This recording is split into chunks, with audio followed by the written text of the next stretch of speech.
Good afternoon everyone.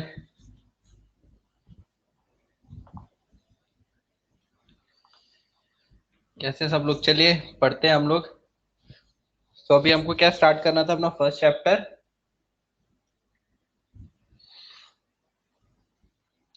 But before that उससे पहले हम वो अपना टेबल देख लेते हैं। तो पहले बात कर लेते हैं हम atomic number and atomic mass numbers की, जो यूज होंगे हर जगह। तो atomic number of element and atomic mass number सबको लर्न है। कितने एलिमेंट तक लर्न है आप लोगों को?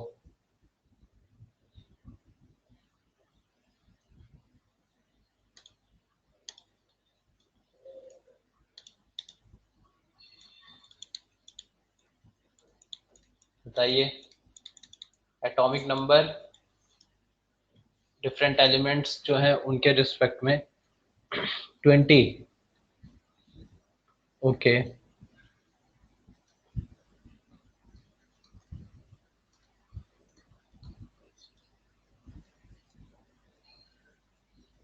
बाकी लोगों को?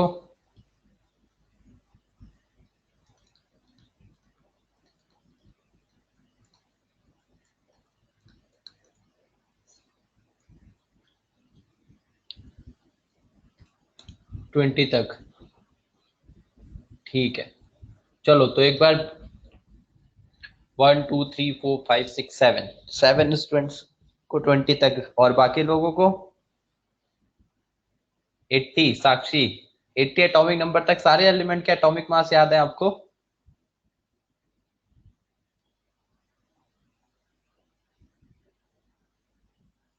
80 तक।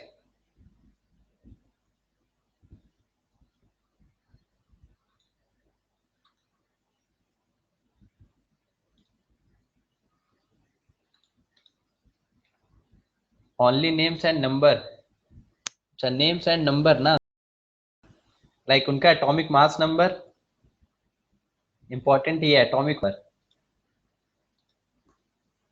ठीक है, चलिए। तो अभी हम कंप्लीट कर लेते हैं एटलीस्ट 1 to 30 तक। पहले वो टेबल बनाते हैं, वो सबको लर्न होनी चाहिए। ठीक है, तो एटॉमिक नंबर 1 सब लोग नोट करिए जल्दी जल्दी। 3 4 5।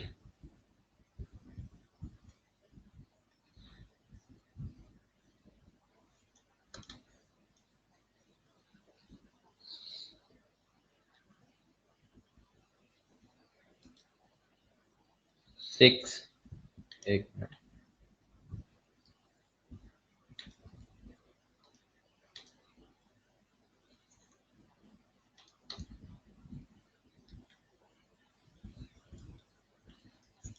चलिए, तो first hydrogen, then helium, then lithium. सब लोग साथ में नोट करिए, जिसको लर्न है बेटर है, जिसको नहीं लर्न है वो नोट करे और लर्न करेगा। इंपॉर्टेंट है with atomic number and atomic mass number दोनों ही।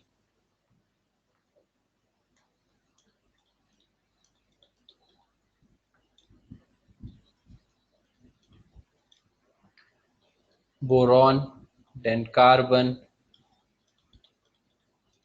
Then nitrogen. So atomic mass number hydrogen 1, helium 2, 2 की जगह 4 एटॉमिक नंबर के साथ, lithium 7, beryllium 9, boron 11, carbon 12, nitrogen 40।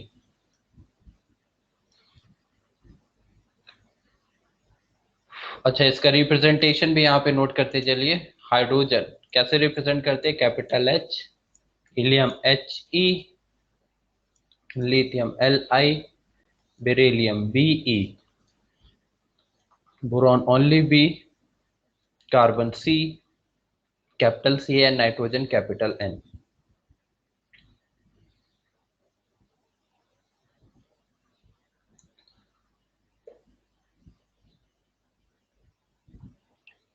Done everyone?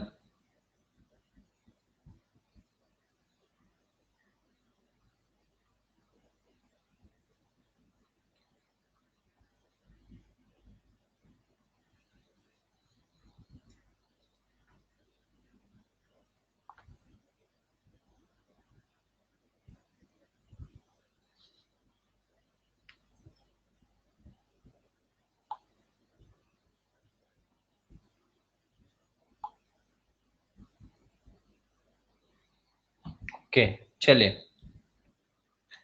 After 7, 8, 9, 10,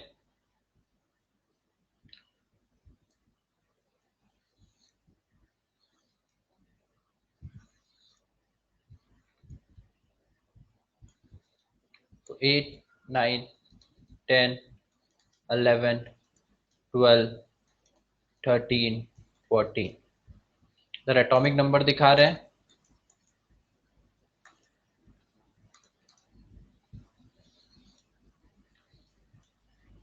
सो 8 में हमारा कौन सा एलिमेंट आएगा? Oxygen,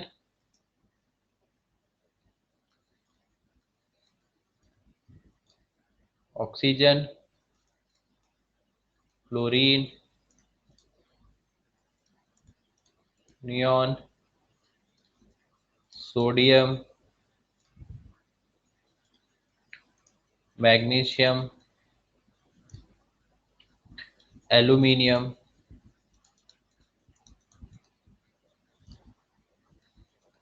sulphur. ऑक्सीजन 16, फ्लोरीन 19 या 20 के 19 रिप्रेजेंट कर दीजिए, neon 20, sodium 23, magnesium 24, aluminium 27, sulphur 28। यहाँ तक नोट करिए। Sorry, this one is not sulphur, this one is silicon. Sulphur तो 16 पे आएगा ना। Yes, silicon, correct Amrita. So representation क्या आएगा हमारा? Oxygen will be represented by O, fluorine, neon, sodium, magnesium, aluminium, silicon.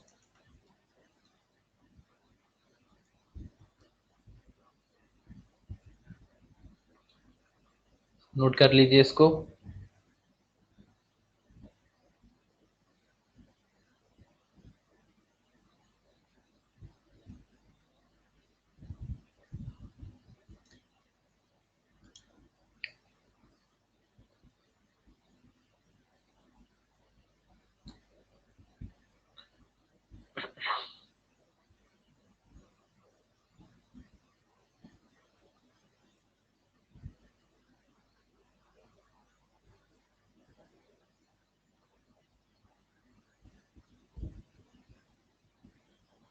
Done, okay. The next one after 14, 15, 16, 17, 18, 19, 20। 15 phosphorus, 16 sulfur, 17 chlorine, 18 argon, 19 potassium, and 20 calcium.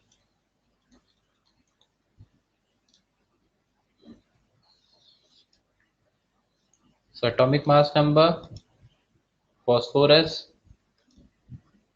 31, sulfur 32, chlorine 35.5, argon 40, potassium 39, and calcium 40.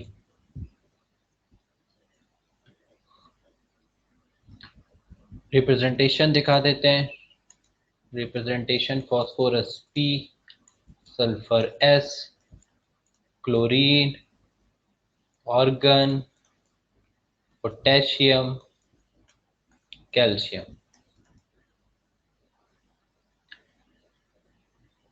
तो ये atomic number and atomic मास दोनों ही आपको learn होने चाहिए, क्योंकि आपको molecular mass निकालना आता है। कंपाउंड का मॉलिक्यूलर मास कैलकुलेट करिए, जीएमएम कैलकुलेट करिए, तो उन सब के लिए आपको ये एटॉमिक मास याद होना चाहिए, तभी मॉलिक्यूलर मास कैलकुलेट होगा ना। चलो ये हो गया।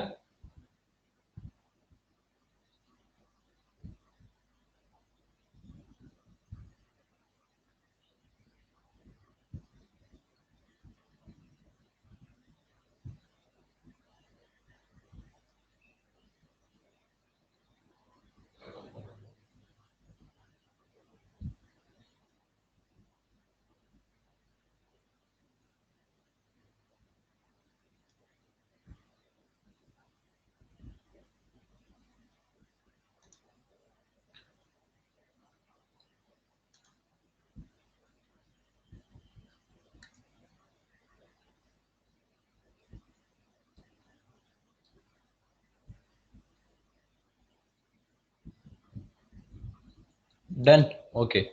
Then next after this 21, 22, 23, 24, 25, 26.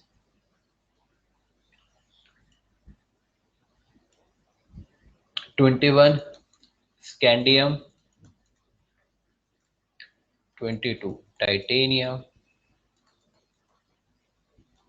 23rd vanadium, 24 chromium,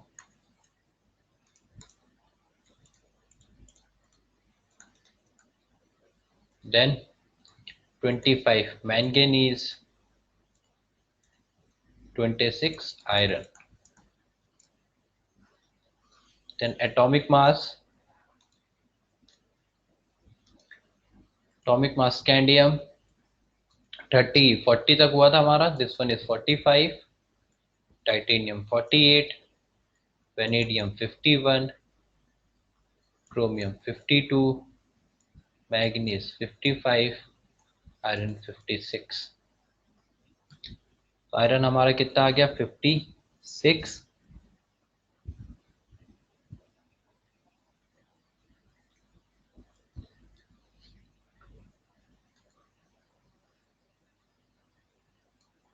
ये भी रिप्रेजेंटेशन भी देख लीजिए. रिप्रेजेंटेशन स्कैंडियम हमारा क्या हो जाएगा SC, capital S small c, titanium capital T small I, vanadium capital V, chromium CR, manganese MN and iron FE.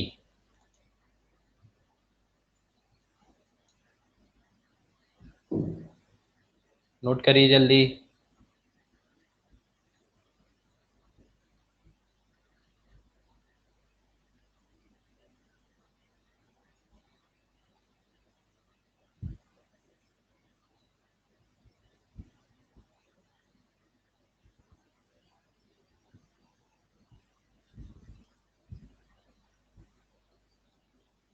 Noted. Okay. So after 26, the remaining 4 elements are 27, 28, 29 and 30. So 27, 28, 29, 30. After iron, manganese, iron, cobalt, nickel, copper and zinc.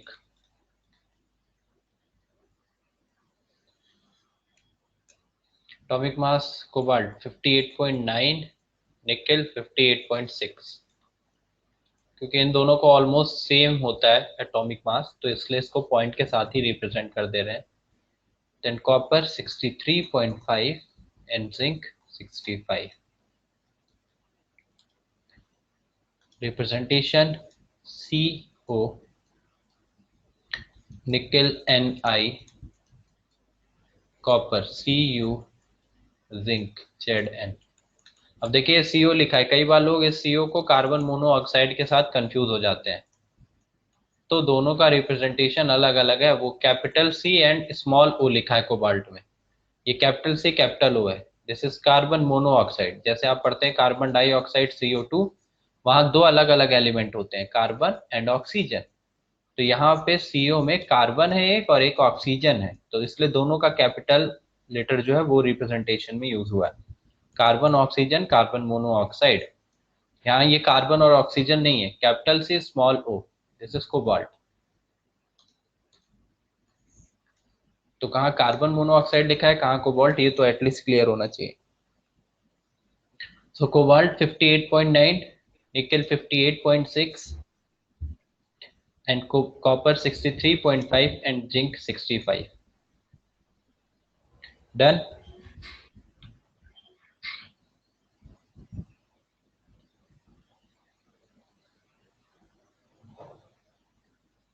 Okay तो देखो अब ये जो आपको 21 से 30 है transition metals, जो आपने 10th क्लास में भी पीरियोडिक प्रॉपर्टीज का चैप्टर था, अगर आपको थोड़ा बहुत याद हो तो जो आपने पढ़ा उसमें पीरियोडिक प्रॉपर्टीज में आते हैं ट्रांजिशन एलिमेंट्स। तो ये ट्रांजिशन एलिमेंट से आते हैं 21 से 30। तो देखो इसमें कुछ इंपॉर्टेंट एलिमेंट्स, अब ये 30 जैसे जिंक, ये सब डेली लाइफ में यूज होने वाले जिनका मैक्सिमम एप्लीकेशन, जैसे जिंक का कितना एप्लीकेशन आपको देखने को मिलता है, कॉपर वायर्स वगैरह में देखने को मिलता है, कोबाल्ट, निकेल, फिर इससे ऊपर हमने देखा आयरन था, कॉपर था। तो ये सब का जो है यूज आपको देखने को मिलता है। ठीक है, तो ये और इन सब का साथ में आपको फॉर्मूला जो भी देखने को मिलेगा, कंपाउंड्स इनके बनेंगे, तो उसमें आपको ये यूज करने पड़ेंगे एटॉमिक मास। तो ये एटॉमिक मास सबको लर्न होना चाहिए। अभी आज का तो यही होमवर्क रहेगा, सबको ये टेबल लर्न करनी है सबसे पहले। 1 to 30 atomic number with element and their atomic mass number. इसके बाद भी और भी कई एलिमेंट्स हैं जो बहुत यूजफुल हैं, जिनका एप्लीकेशन है। जैसे आपका गोल्ड आ जाता है एटॉमिक नंबर 79 पे, फिर आपका मरकरी आ जाता है Hg, है ना, 80। तो ऐसे भी और कई एलिमेंट्स हैं जिनका एटॉमिक नंबर, एटॉमिक मास हमको याद होना चाहिए, बट वो अभी हम आगे पढ़ेंगे पीरियोडिक प्रॉपर्टीज, तो वो डिटेल में हम देखेंगे Au, Hg और कौन कौन से एलिमेंट है। लेकिन फिलहाल के लिए एटलीस्ट जो एटॉमिक नंबर 30 तक के जो एलिमेंट्स हैं वो विद एटॉमिक मास नंबर आपको लर्न होना चाहिए। Clear everyone? चलो आगे चलते हैं। अब तो हम रिवीजन करने वाले थे, तो अभी मैं आपको शेयर करता हूं। तो आपको मैंने ग्रुप पे शेयर की थी ना एनसीईआरटी, डाउट ग्रुप पे।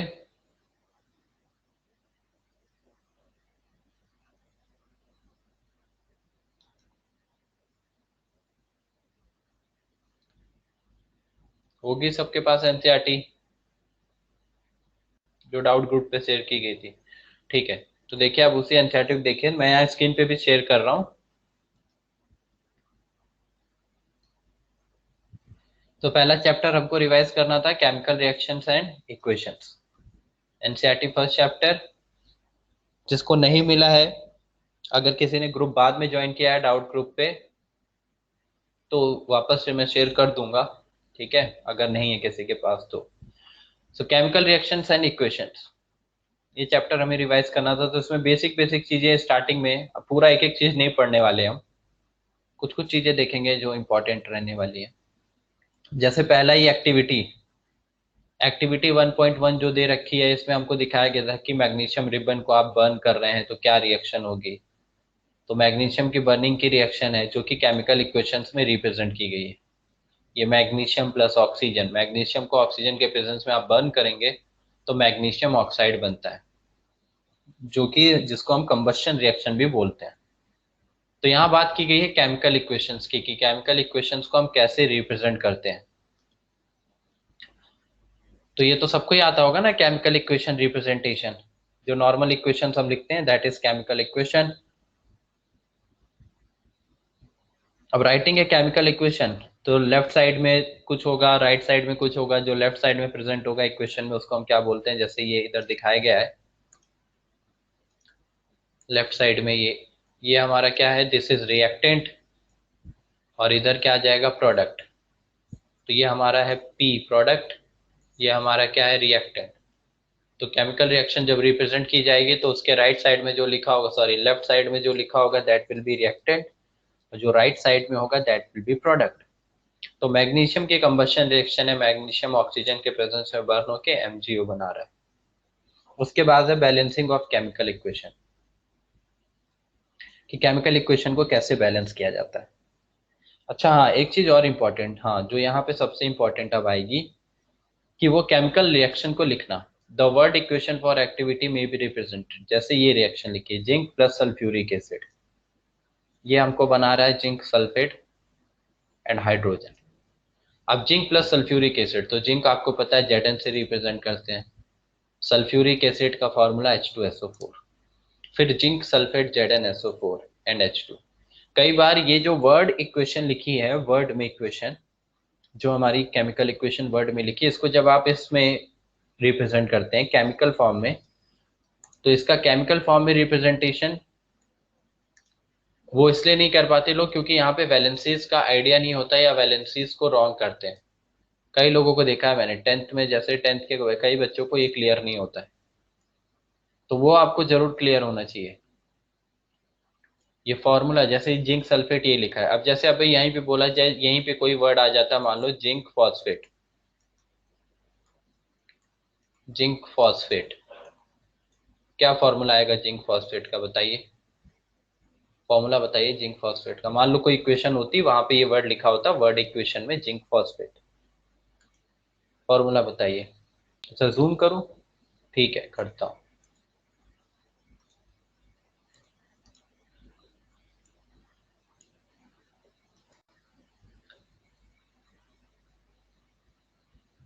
अभी ठीक। तो यहाँ मैंने जिंक फॉस्फेट लिखा था, जिंक फॉस्फेट का मैं फॉर्मूला पूछ रहा था, बताइए क्या फॉर्मूला होगा जिंक फॉस्फेट का।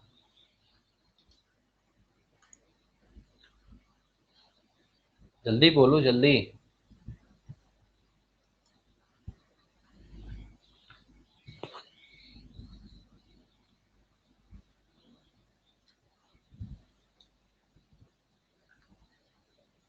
बोल के बता दीजिए आप, लिखने की नीड नहीं है कि आप चैट बॉक्स में बैठ के लिख रहे हैं।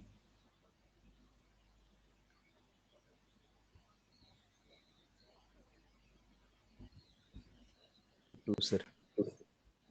व्हाट?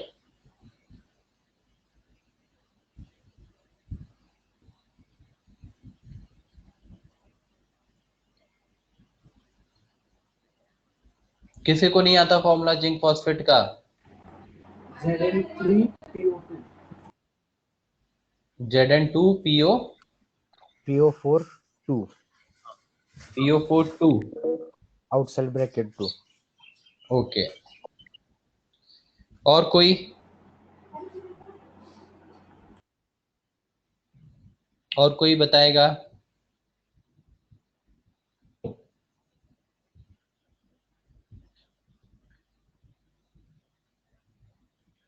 तो अब इसके लिए यही मैं बोल रहा था कि जब आपको ये वर्ड इक्वेशन में देखो, बैलेंसिंग वैलेंसिंग वो तो ठीक है, केमिकल रिएक्शन सबको पता है कि लेफ्ट साइड में रिएक्टेंट होता है, राइट साइड में प्रोडक्ट होता है, ये सब तो बेसिक चीज है।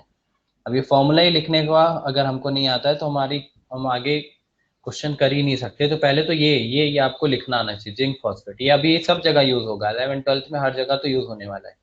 तो फॉर्मूला जिंक फॉस्फेट का क्या लिखा जाएगा, Zn3PO4 का होल ट्वाइस 2।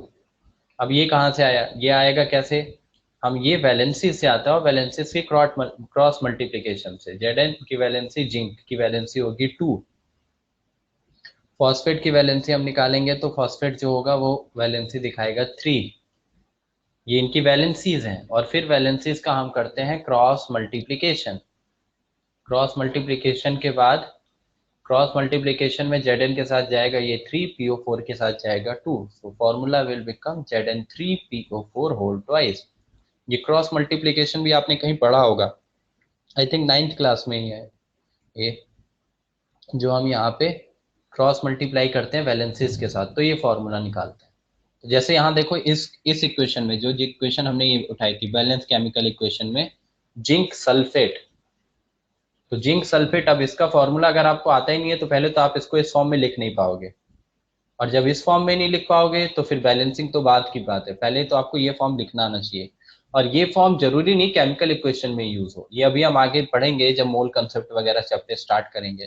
तो ऐसे कंपाउंड आएगा जिंक सल्फेट, जिंक फॉस्फेट, तो उसका एटॉमिक मास, मॉलिक्यूलर मास, वो सब निकालना आना चाहिए हमको। तो मॉलिक्यूलर मास के लिए एक तो आपको एटॉमिक मास याद होना चाहिए जो हमने टेबल बनाई अभी, फिर साथ साथ इनके फॉर्मूले लिखने भी आने चाहिए कि जिंक फॉस्फेट का ये फॉर्मूला होगा। ठीक है, तो वो एक इम्पॉर्टेंट चीज है जो यहाँ पे हमने इंटरेक्शंस को लिखने के लिए हमें हमेशा आनी चाहिए। तो हम उसको भी पहले करते हैं, फिर उसके बाद वैलेंसीज के बेसिस पे, क्योंकि सबको वैलेंसीज याद नहीं है, तो उस वैलेंसीज के बेसिस पे हम फाइंड आउट करते हैं एंड देन कंपाउंड्स के नाम लिखते हैं। ठीक है, तो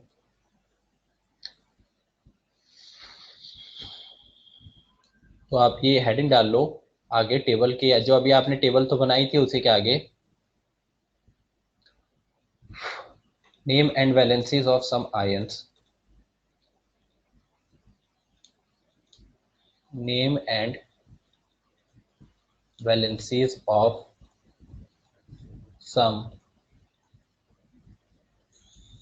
ions, name and valencies of some ions।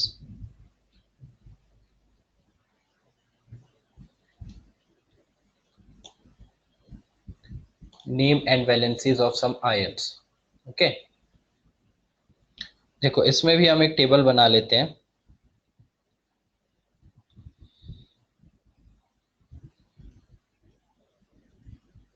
Valency, valency को रिप्रेजेंट करेंगे,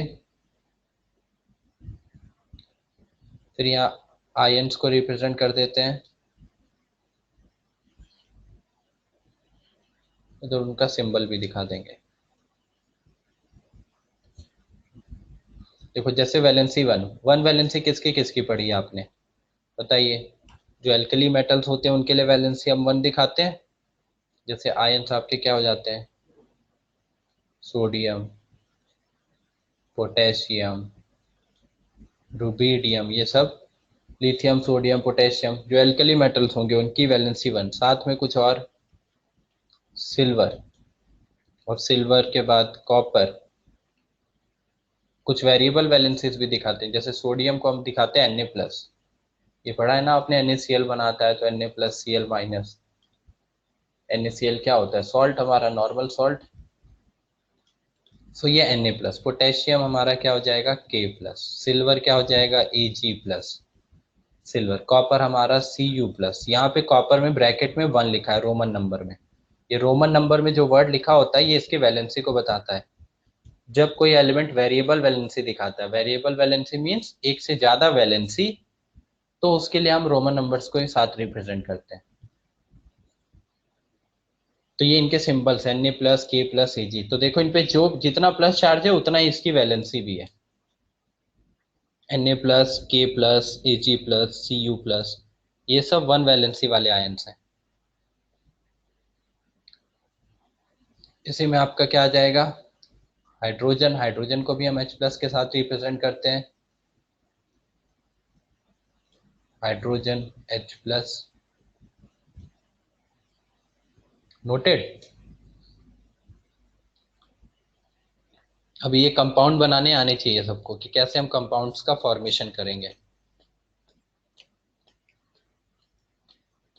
कंपाउंड्स का फॉर्मूला गिवन है तो उसका जो केमिकल इक्वेशन में फॉर्मूला होगा, वर्ड्स के फॉर्म में रिप्रेजेंट है तो उसको एलिमेंटियल फॉर्म में कैसे रिप्रेजेंट करेंगे।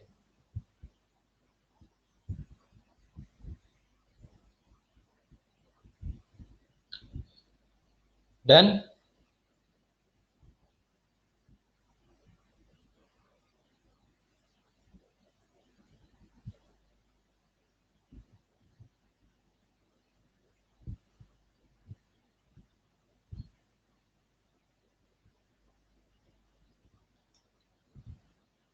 ओके, चलिए आगे।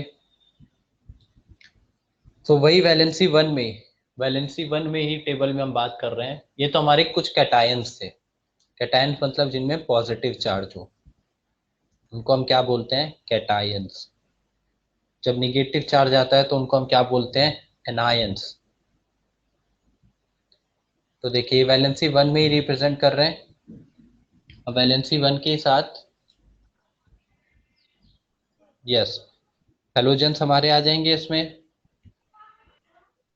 तो हमारा हाइड्राइड भी आता है, हाइड्राइड, फिर हेलोजन्स आने लगते हैं, क्लोराइड, ब्रोमाइड, आयोडाइड, ये हेलोजन्स हमारे यहाँ पे आएंगे, है ना। तो हाइड्राइड को हम कैसे रिप्रेजेंट करेंगे? Hydride will be represented bye H minus,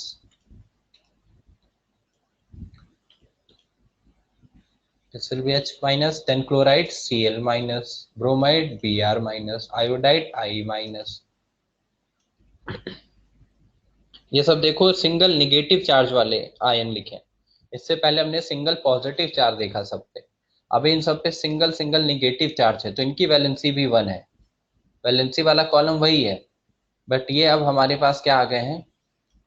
negative ions आ गए। और इन्हीं निगेटिव आयंस के साथ साथ देखिए कुछ पॉली एटॉमिक आयंस भी होते हैं, उसको मैं इसी में हेडिंग छोटी सी लिख दे रहा हूँ, पॉली एटॉमिक आयंस। वैलेंसी 1 में ही है, वैलेंसी 1 की ही बात कर रहे हैं हम, उसी में कॉमन, ठीक है। तो वैलेंसी 1 में आपका जो पॉली एटॉमिक आयंस है, पॉली एटॉमिक आयंस मतलब देखिए इसका नाम क्या है, पॉली एटॉमिक। तो ऐसे आयन जिसमें दो या दो से ज्यादा एटम्स हो, पॉली एटॉमिक। जब दो या दो से ज्यादा एटम, जैसे मोनो एटॉमिक हम बोलते हैं एक एटम, डाई एटॉमिक बोलते हैं दो एटम, वैसे पॉली एटॉमिक दो से ज्यादा एटम, जिसमें ट्राई एटॉमिक, टेट्रा एटॉमिक वो भी आ सकते हैं। तो दो से ज्यादा एटम हो तो वो पॉली एटॉमिक बन जाते हैं। तो उन पॉली एटॉमिक आयंस में जैसे ammonium ion, ammonium ion, hydroxide, hydroxide, nitrate, ये इंपॉर्टेंट है। ये वाले ऊपर वाले तो कैटायन एनायन तो फिर भी सबको याद होता है सिंगल सिंगल, जैसे सोडियम पोटेशियम पे एक एक चार्ज आएगा, क्लोराइड ब्रोमाइड पे एक एक माइनस आएगा। पॉली एटॉमिक आयंस का ये सबको नहीं याद रहता, तो ये सबको लर्न होना चाहिए। तो अमोनियम आयन को हम क्या रिप्रेजेंट करेंगे? NH4। ये देखिए एक पॉली एटॉमिक आयन है। यहाँ कितने एटम है टोटल? 5 एटम, एक नाइट्रोजन का, 4 हाइड्रोजन के, तो 5 atoms are present here, so this is a polyatomic ion NH4। और चार्ज कितना है? 1 प्लस, तो वैलेंसी कितनी आएगी? 1, तो इसलिए 1 वैलेंसी की कैटेगरी में ही है ये सब। हाइड्रोक्साइड हम कैसे दिखाते हैं? OH माइनस, 2 एटम, तो 2 या 2 से ज्यादा एटम है तो पॉलीएटॉमिक। नाइट्रेट आयन हम दिखाते हैं NO3 माइनस, तो NO3 माइनस एक single charge, negative ion, this is nitrate ion. ये भी क्या होगा? वैलेंसी 1 आएगी। तो सारी वैलेंसी 1 में ही है, but these are polyatomic ions. Ammonium NH4 plus, hydroxide OH minus, nitrate NO3 minus. ये रिप्रेजेंटेशन आना ही चाहिए, आपको पता होना चाहिए कि अमोनियम NH4 प्लस होता है, नाइट्रेट NO3 माइनस होता है, ये हर जगह यूज होंगे पूरी केमिस्ट्री में।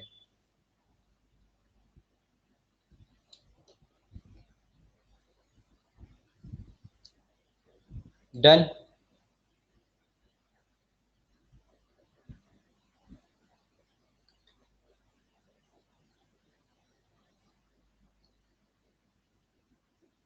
ओके, देन नेक्स्ट वन, उसी 1 वैलेंसी में एक और लिख लीजिए, hydrogen carbonate. Hydrogen carbonate valency 1 में ही,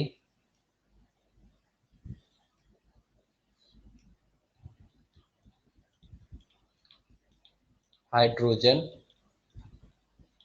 carbonate, this is represented by HCO3, HCO3 minus, hydrogen carbonate.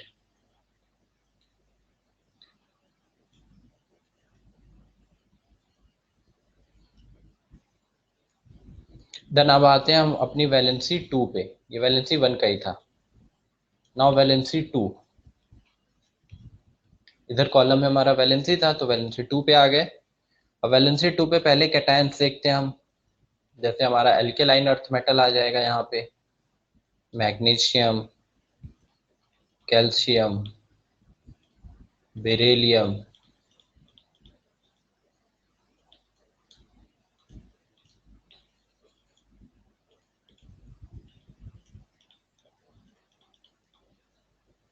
Barium, then zinc, zinc जो अभी जिंक सल्फेट लिखा था, जिंक फॉस्फेट आया था, तो जिंक यहीं पे आता है। देन आयरन, अब यहाँ रोमन नंबर्स में लिखा हुआ है iron 2। Then similarly copper, copper अभी ऊपर भी हमने पढ़ा था, वहां कॉपर 1 में लिखा था, अभी यहाँ कॉपर 2 में लिखा है।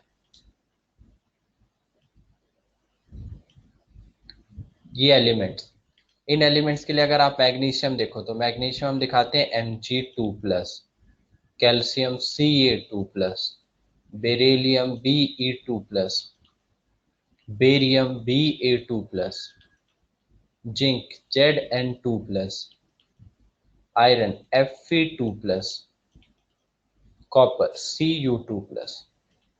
तो कॉपर वेरिएबल वैलेंसी दिखाता है, दो अलग अलग वैलेंसी, तो एक कॉपर 1 भी दिखाता है, कॉपर 2 भी दिखाता है। तो ऊपर वाली कैटेगरी वैलेंसी 1 में कॉपर 1 था और वैलेंसी 2 में कॉपर 2 आया है। अब ये वेरिएबल वैलेंसी क्यों दिखाता है, इसका रीजन क्या होगा, ये अभी हम आगे पढ़ेंगे, ये अभी हमने पढ़ा नहीं है, समझेगा नहीं हमको बिल्कुल भी।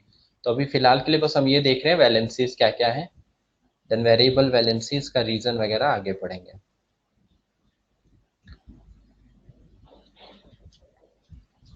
सो ये सारे magnesium, calcium, beryllium, barium, zinc. तो अभी जैसे जिंक फॉस्फेट का फॉर्मूला लिखा था, तो वहां पे जिंक आपको पता होना चाहिए कि जिंक Zn2+ स्टेट में जाएगा। डन। इन सब पे 2+2+2+2+ चार्ज है, सबकी वैलेंसी है 2।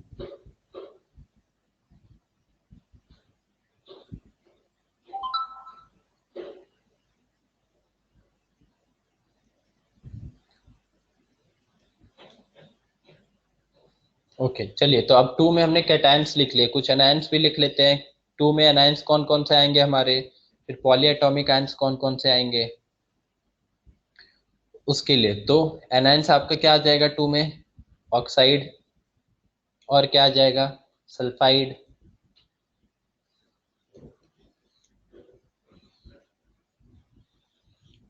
तो वैलेंसी 2 में ही प्रेजेंट है, 2 वैलेंसी में ही oxide O2-, sulphide H2-, oxide आ गया, सल्फाइड आ गया, है ना। उसके बाद यहीं पे हम अब पॉलीएटॉमिक आयंस को भी देख लेते हैं। पॉलीएटॉमिक आयंस इसलिए मैं अलग से दिखा दे रहा हूँ, पॉलीएटॉमिक आयंस यानी जिनमें वैलेंसी 2 ही है लेकिन पॉलीएटॉमिक है, दो या दो से ज्यादा एटम। तो पॉलीएटॉमिक आयंस में क्या क्या आ जाएगा आपका, जैसे कार्बोनेट, सल्फेट एंड सल्फाइड। तो carbonate will be represented bye CO3 2-, sulphate SO4 2-, sulphide SO3 2-। तो ये फॉर्मूले बनेंगे इनके, carbonate CO3 2-, sulphate SO4 2-, sulphide SO3 2-। इन सब पे 2-2- चार्ज है, ये सब 2 वैलेंसी की कैटेगरी में है, but these are polyatomic ions.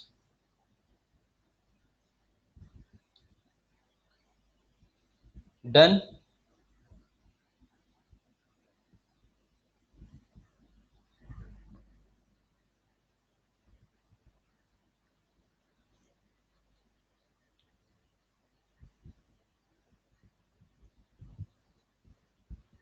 चलिए वैलेंसी 3 में आ जाइए।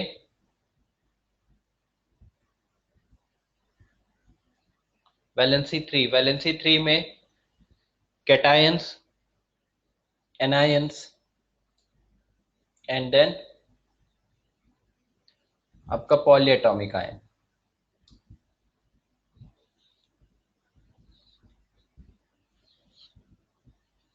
So valency 3. In valency 3, there will be aluminium,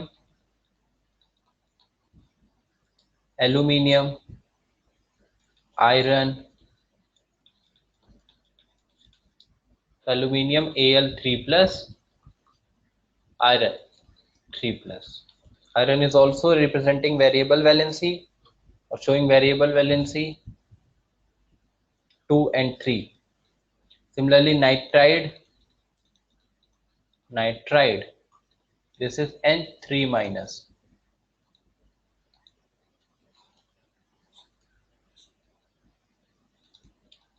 Then polyatomic में जैसे आ जाएगा आपका phosphate is represented by PO4 3 minus. तो यही क्वेश्चन अभी आपको मैंने दिया था जिंक फॉस्फेट, तो Zn की वैलेंसी 2, फॉस्फेट की वैलेंसी 3.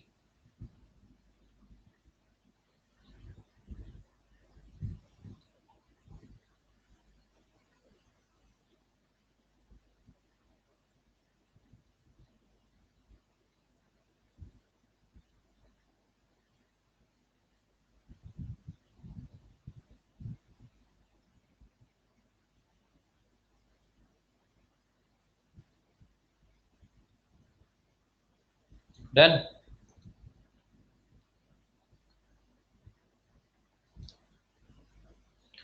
चलिए, तो नेक्स्ट अब देखिए, अब कुछ फॉर्मूले सीखते हैं हम. तो जो हमने टेबल बनाई है उसके बेसिस पे,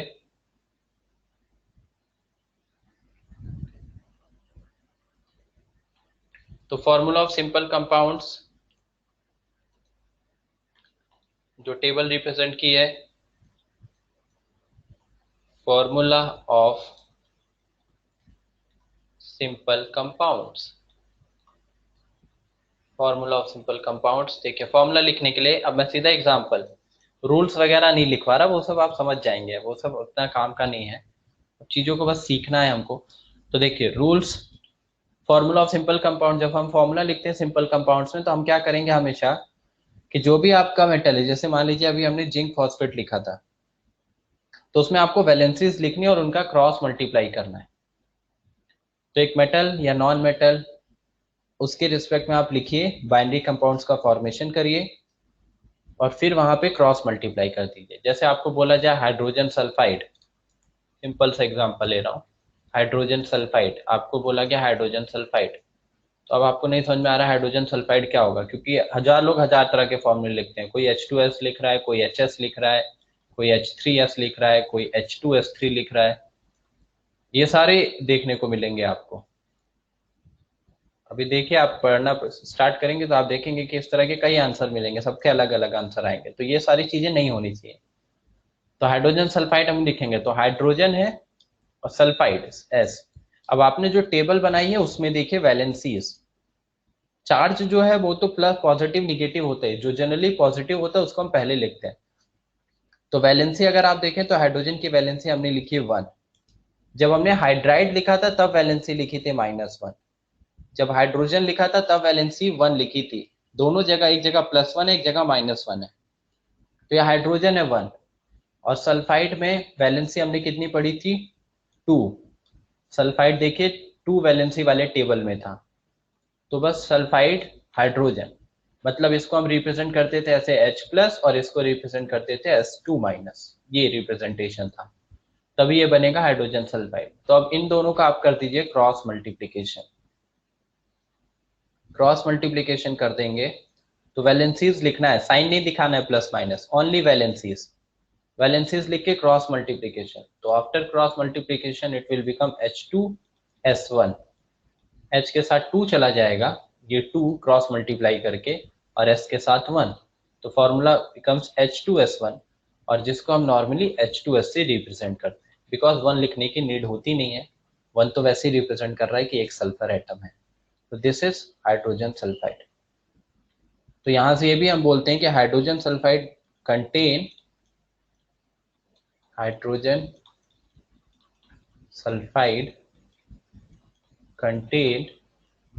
two atom of hydrogen and one atom of sulfur. तो H2S फॉर्मूला ये बता रहा है, H2 लिखा है मींस 2 एटम उसमें हाइड्रोजन के हैं और 1 एटम सल्फर का है.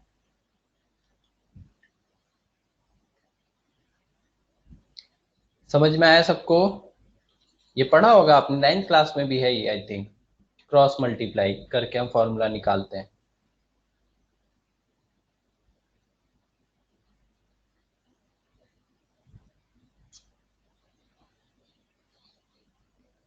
ठीक है, तो ये फॉर्मूला, ये अब ये चीज आपको गलत नहीं होनी चाहिए कहीं भी, और ये हर जगह यूज होगी, पूरी केमिस्ट्री में कंपाउंड्स आएंगे उनका फॉर्मूला आएगा।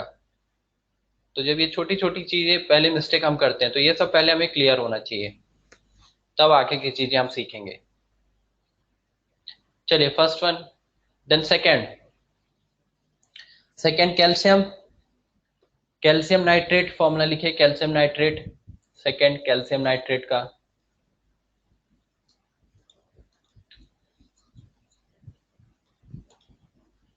Calcium nitrate,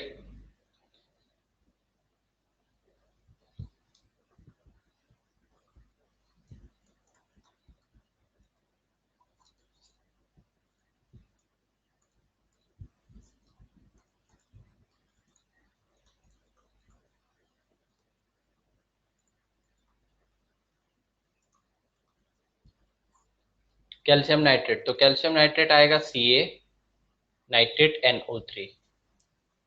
calcium valency 2, nitrate valency 1, then both should be cross multiply, and after cross multiply what we will get, we'll get Ca1 NO3 whole twice, which means it can be represented by only CaNO3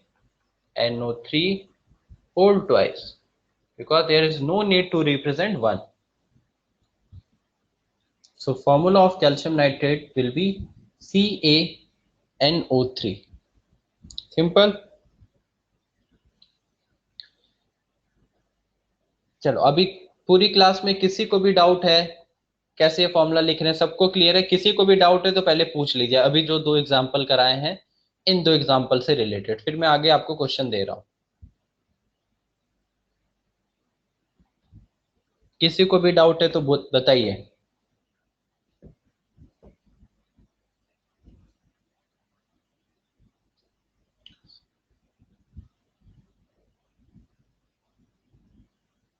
no doubt, okay good. चलिए चलिए, तो अब सब लोग formula लिखिए जल्दी जल्दी, मैं आपको क्वेश्चंस दे रहा हूँ अभी। ठीक है, first one aluminium phosphate, aluminium phosphate. Second, अब सब लोग करिए इसको, iron sulphide.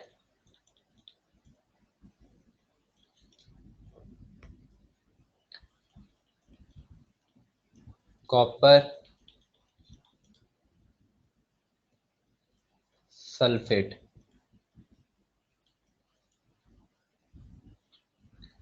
Ammonium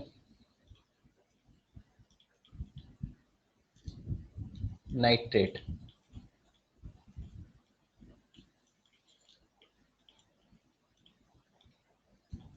ammonium phosphate.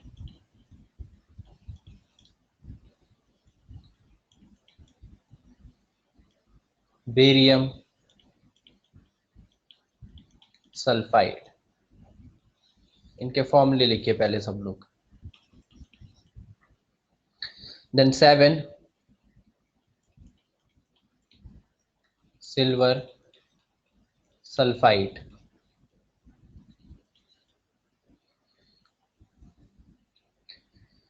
Then zinc nitride.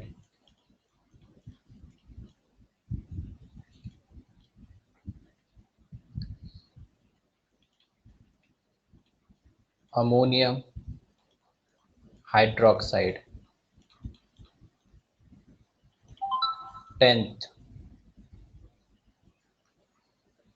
10th one is copper, sorry this one is not third. Copper की कितनी हमने बैलेंसेस पढ़ी है? 1 and 2 ना? यस, ये वाला जो थर्ड है यहाँ पे 3 नहीं है, ये 2 है, ठीक है। Copper 2, this one is copper 2, not 3। So copper 1 here. 10th is copper 1 carbonate. 11th hydrogen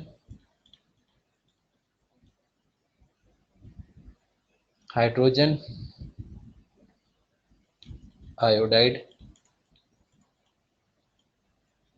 12th one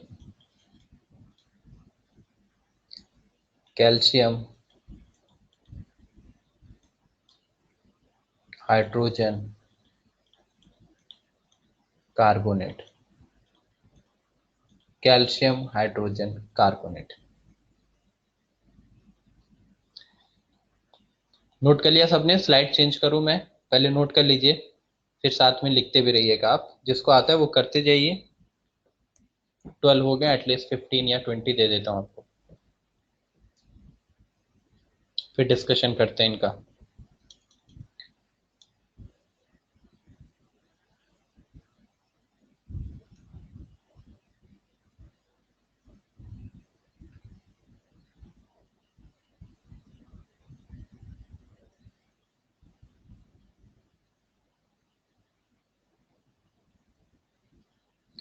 चलिए, after 12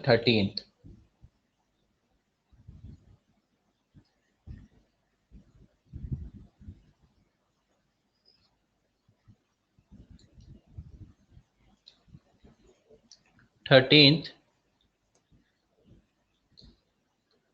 barium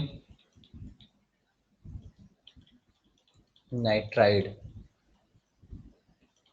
14th barium hydroxide. 15th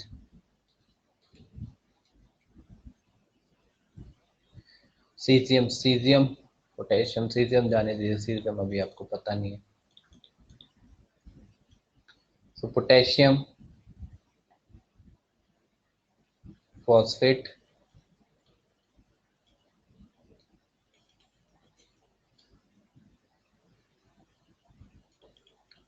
silver chloride.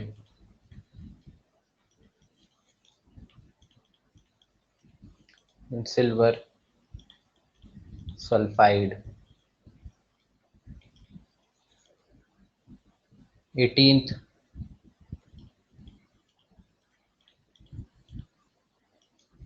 Hydrogen oxide. 19th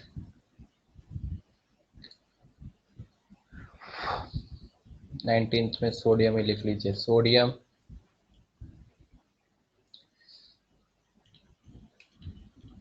hydrogen carbonate. 20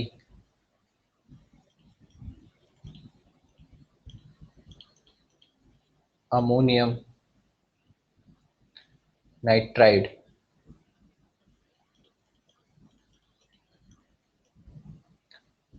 तो ये 20 है।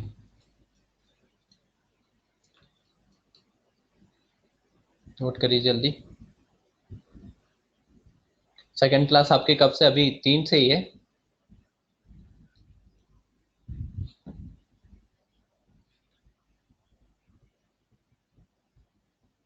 3:15 ओके, 3:15 ना, तो ठीक है। चलिए, मैं 5 मिनट एक्सटेंड कर रहा हूँ, फिर 5 मिनट बाद क्लास खत्म कर दूँ। तो पहले कुछ डिस्कशन कर लेते हैं। नोट कर लिया यहाँ तक सबने?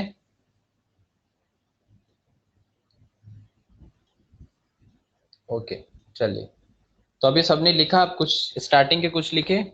चलो, स्टार्टिंग के 10 आप अभी करते हैं हम डिस्कशन, बाकी 10 आपके होमवर्क है, करके आइएगा सब लोग 20 में, ठीक है।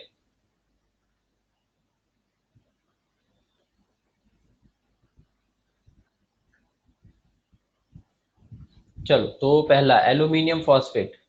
क्या फॉर्मूला आएगा एल्यूमिनियम फॉस्फेट का? पहले लिख लीजिए, सब लोग कर लीजिए आराम से। Aluminium valency 3, phosphate valency 3। चलो यहाँ वाला पोर्शन मैं रफ करता हूँ इधर।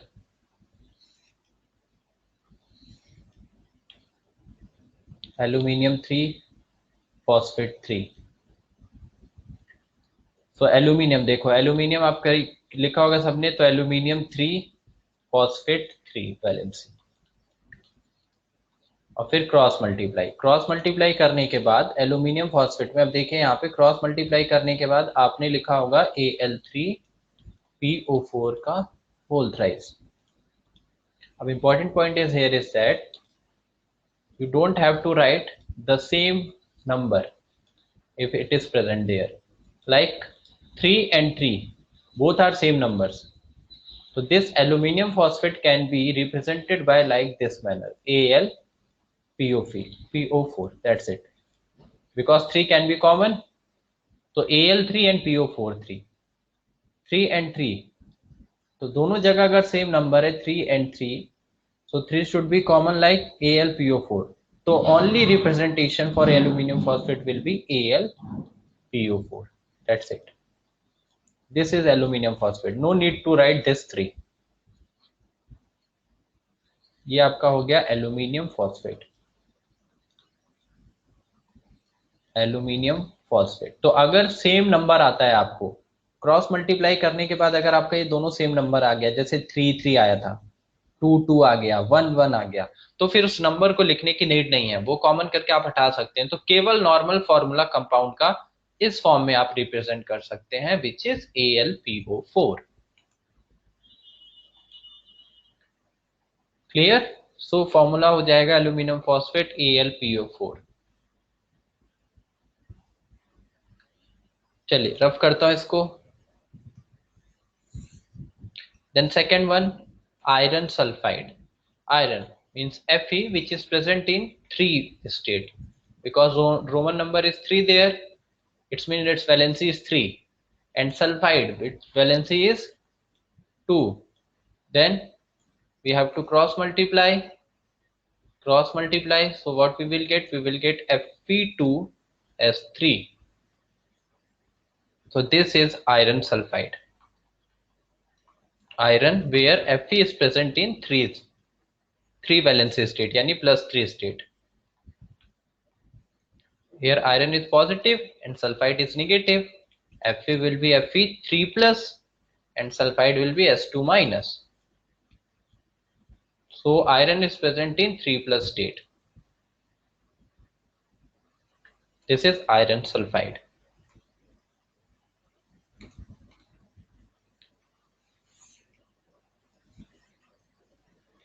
Then third one, copper sulfate. Copper sulfate. Copper is present in +2 state, which means Cu, which valency will be 2, and sulfate SO4, its valency will be 2. Then what we have to do? We have to cross multiply. Now after cross multiply, we will get the same number, Cu2 and SO4 whole twice. So if there is a same number, then it can be taken as a common, so it will become like CuSO4 only. So only formula will be copper sulfate CuSO4. For copper sulfate, it will be only CuSO4, where copper is present in +2 state. So this is copper sulfate. This is copper sulfate, only CuSO4. This is copper sulfate.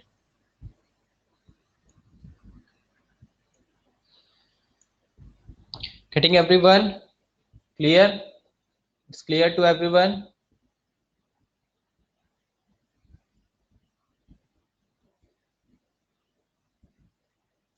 If anyone having a doubt, please clarify this.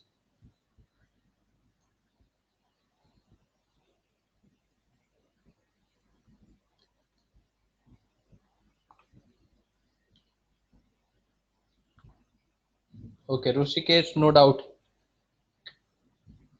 No, those who are continuously replying, I am seeing them, so I know that they don't have a doubt.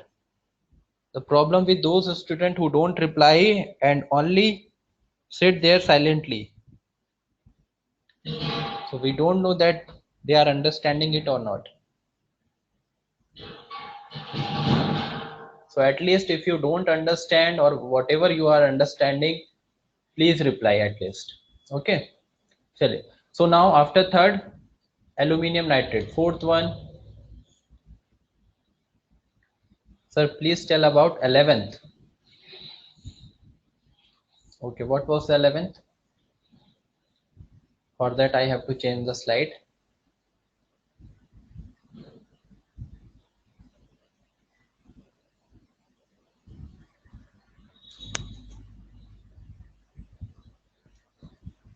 Ah, 1 minute. 1 minute, Ruchikesh. Let the slide change.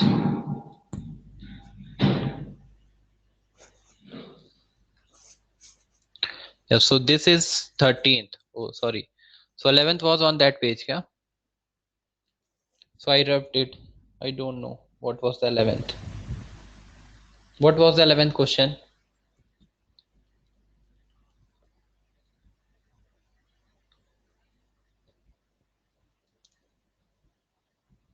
Hydrogen iodide. Hydrogen iodide. Okay. So hydrogen iodide. Simply you have to put hydrogen, which valency is 1, iodide valency 1. So formula will become after cross multiplication H1I1, and there is no need to represent 1. So formula will be only Hi. This is hydrogen iodide. Sorry. Both have cations. No, iodide, hydrogen iodide, na, this is anion, I minus. This is halogen. Halogen will never show plus state.